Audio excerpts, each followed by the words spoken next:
Welcome back to Going Walkabout. While the Eiffel Tower can take your breath away and Paris can stimulate your romance neurons, there is so much more to France, the largest country in Europe. From fields of green to topiary gardens that delight our senses, this ancient land still has so many surprises in store for those that venture to its shores. In this video, we'll go over 10 positive culture shocks of an American coming to France to find a new home. We'll share our observations of this diverse and wondrous country. Greetings! If you're new to the channel, I'm Susan Steele, and with my husband, 4 years ago, we sold everything in an attempt to find a new home. You can view our top 5 picks in either this video here or this video here, if you have time. One of our 5 top picks was France, and we are now here in Occitane, France, endeavoring to try to find a new home. We've been here about a month now. In watching the daily life of the people in France, I've come up with 10 positive culture shocks that I've noticed. These are in no particular order, so let's get started with number 1. At number 1, we have lack of credit debt. And this was a shock to me because the average American carries about $6,700 of credit debt, whereas the average French person carries about $1,600 of debt. Now, a lot of people say that the French are frugal. I have not found that to be the case. It's just that they don't believe in buying things on credit, so credit cards are not very popular here at all. What they tend to use is a debit card that would get paid off at the end of every month. And that just makes so much sense to me for people to live within their means. It certainly feels like people are a lot happier without carrying the burden of a lot of debt around. At number 2, we have it's a deep culture of recycling and clean environment. And they actually put their money where their mouth is. In 2016, they passed a law that banned the sale of any kind of non-reusable plastics. So things like forks, knives, plates, cups, all of that can no longer be sold. And like the UK, they rank very, very high on recycling. It means that most people in France are on board with saving the environment, and most of them do recycling. We have found that in the cities and towns that we've been driving through over the last month, they are immaculate. Literally have not seen a piece of trash, nor do they have graffiti around. So the towns look absolutely beautiful regardless of how old they are. Along with them believing in recycling and caring for the environment, you do see windmills everywhere, especially here in the south of France. And they're quite amazing when you go hiking. They're enormous. And obviously using that wind power to be a supplement to their energy is fantastic. And clean energy. At number 3, we have great food, no additives, which equals healthier people. Sadly enough, in the United States right now, we are ranked number 3 for obesity worldwide. Conversely, France is ranked number 3 for being one of the fittest countries in the world. France, along with being one of the largest countries in Europe, is also the largest exporter of produce. People love produce from France. And that's because the farmers practice very strict rules on how to get produce that is fresh and not tampered with in any way by different pesticides and processing. Due to the lack of processed food in the market and for sale, you're eating really whole foods here for most of the part. And you're eating whole butter, whole milk, and whole cheese. In fact, I don't think portions have anything to do with why the French are leaner and fitter, because the French consume, and this is a big number, something like 24 kilograms of cheese a year, which equal to 53 pounds of cheese a year. So it's not like they're eating less, it's just that their foods are not highly processed. I do believe that the processed food in the United States contributes to people not being able to lose weight. I believe that it impedes the ability for you to burn the calories because the food has got chemical matrix in it. Number 4, pursuing a good life style over money or higher wages. And if you look, the average wage for a person in France is about $39,000. Now, certainly that fluctuates pretty dramatically depending on your job.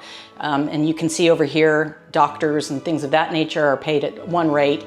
And then folks who do more mediary tasks have another rate. But overall, 39,000 euros a year is about the average wage. And this would explain why houses in France are a much more realistic price than homes, let's say, in California or in certain parts of England. That's because it's in line with what people make. What's happened in the United States is that our pay is no longer in line with what homes cost. It's a huge, huge, huge difference. I believe the same thing has happened in the UK. Here in France, somebody that earns 39,000 euros a year can purchase a home, upon saving and so forth, they can purchase a home. So the lifestyle is a lot more realistic and I believe a lot less stressful. Number 5, they drink a lot of wine, but they don't believe in people getting drunk. 16% of French people drink wine every day. It is because they are the second largest producer of wine in Europe, Italy being the first. But certainly because they produce a lot of wine, it's easily available, it's easily affordable, and it's quite delicious most of the time. A little bit of a fun fact is that they used to give wine to school kids. They did stop that in 1956, and it was proposed that they give them cider or beer instead. I don't think they give them any alcohol now, quite frankly. I think the casual influence of wine or alcohol in the everyday life means that there is not the stigma against alcohol in the country. But there is a stigma against people over drinking. And so when you go out, you rarely, if ever, see someone who's had too much. Number 6, we have one that is a real shocker to a lot of people, I think, and that's that the French are friendly and helpful to everyone, even if you don't speak French. We're coming up and having spent almost 6 months in the country. We spent 3 months in Nice and now we're in Occitan. And I can tell you in all of that time, we have not met any people who have been unfriendly or who have ostracized us for not speaking the language. I will add that a little bit of effort goes a long way. So the bonjours, the mercis, the s'il vous plaît, all go a long way to showing French people that you're trying, and they certainly understand that their language is not that easy. So again, I think that's a big culture shock. Here we are at number 7, and that's that lunch is revered. In fact, so much so that a law was put into place saying that people should not be eating lunch or banning people eating lunch at their desk. Companies want you getting out, talking to other employees, having interactions. They don't want you sitting at your desk staring at a screen. And what you'll notice if you come here is that between 1 o'clock and 3 o'clock, people take their lunch break. And it doesn't matter if they're a garbage man, a road worker, a dentist, they all take lunch break at that time frame. There's been many times where I've been in a shop and the women working in the shop will pull out a tablecloth, and sit down and start eating their lunch starting at 1 o'clock. They don't necessarily close the store, especially if it's in a tourist area, but they will eat their lunch. And that is sacrosanct to them, which I think is wonderful.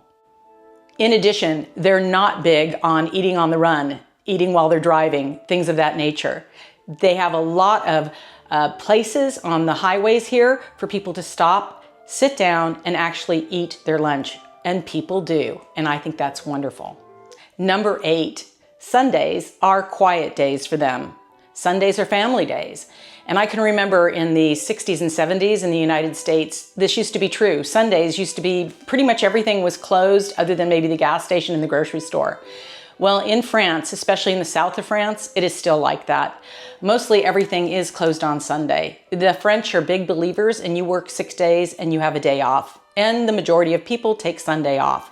It ends up being a lovely atmosphere in this part of the country for sure.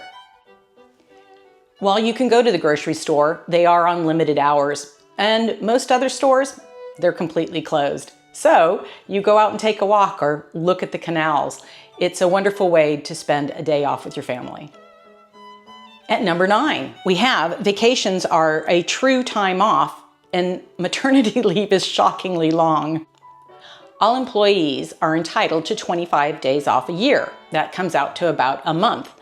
Now, again, in the States, we have 2 weeks, and it's pretty hard to get relaxed in a 2-week time frame, or when you're taking those in chunks of 4 or 5 days. So they truly understand the beauty of taking time off and relaxing.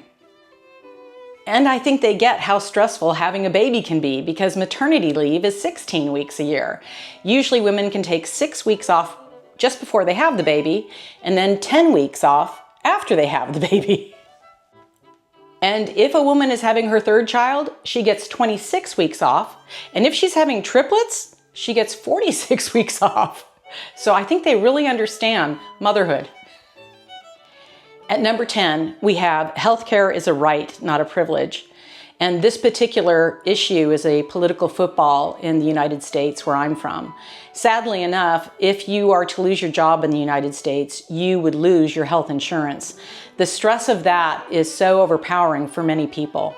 And also, all of our pharmaceuticals are tied to our insurance. So if you have a disease like diabetes, where you need expensive medicines every month and you lose your job, you literally can die. That's not the case in France. France is socialized medicine. And because of that, you watch people here and they seem happier. And I'm talking mentally as well as physically, because they don't have that burden of needing to earn a certain amount of money so that they can pay the insurance, so that they can have health care. And I think that has got to be one of the biggest shockers in a positive way for those visiting this country and seeing the benefits of socialized medicine. So that's the top 10 shockers that I've noted so far being in France. If you're French and I missed any, or you maybe don't agree with these, please put your comments below. If you've visited France a lot and I've missed some, put your comments below. People love to read the comments. If you enjoyed the video today, a thumbs up goes a long way to helping the channel, or better yet, subscribe. I do a new video every week. Thanks again for watching. Cheers for now.